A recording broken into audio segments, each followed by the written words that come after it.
नमस्कार, मैं डॉक्टर अमित के सरवानी आप सभी लोगों का हार्दिक अभिनंदन।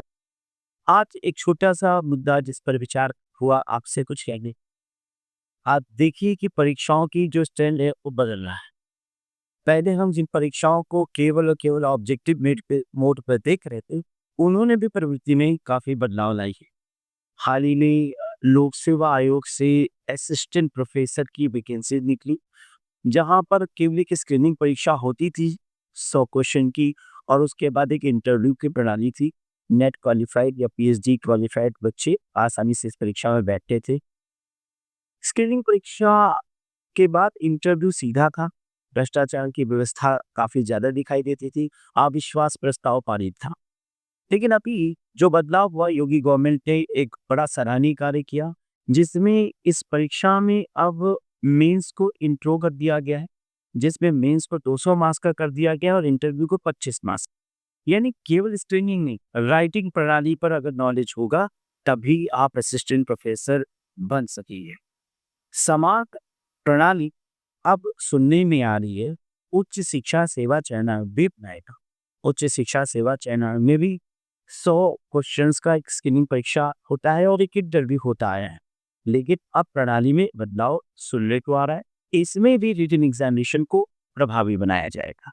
और इससे पहले की जो अन्य परीक्षाएं जैसे गवर्नमेंट इंटर कॉलेज की जीआईसी की परीक्षा है, ऑलरेडी पीसीएस ग्लोबल के हिसाब से उसी तर्ज पे परीक्षाएं होती आ रही है, जिसमें एक प्रीलिम्स ऑब्जेक्टिव बेस पे और फिर रिटन की एक अच्छी खासी परीक्षा और फिर इंटरव्यू रखा जाता है। सिविल में ऑलरेडी यानी आईएएस में ऑलरेडी ये चीज हम लोग देखते आ रहे हैं।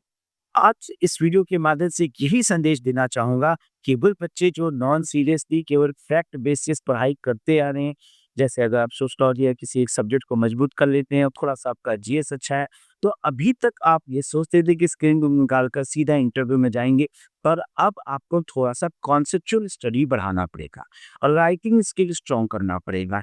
केवल फैक्ट बेसिस पे स्क्रीनिंग निकल जाएगा, प्रीलिम्स निकल जाएगा, लेकिन फिर इंटरव्यू में आपकी गाड़ी आके थम जाएगी। इसलिए अगर आपको सच्ची सफलता चाहिए और अधिक समय आप जॉब पाने में नहीं इंतजार करना चाहते, तो आज ही से प्रिपरेशन स्टार्ट करिए। प्रीलिम्स का मेंस की वो सभी लोग ये मत सोचे कि पहले प्रीलिम्स निकल जाए फिर मेंस देंगे, क्योंकि जब भी ऐसा होगा तो वो मेंस भी तुरंत ही होगा। 2 से ढाई महीने के समय में आप उतना कॉन्फिडेंटली राइटिंग स्किल को डेवलप नहीं कर पाएँगे। आप अपनी सेल्फ स्टडी से भी अगर कर रहे हैं तैयारी, तो आप प्रीलिम्स के साथ-साथ राइटिंग की एक अच्छी एकदम प्रयास करना शुरू कर दें। धन्यवाद, नमस्कार।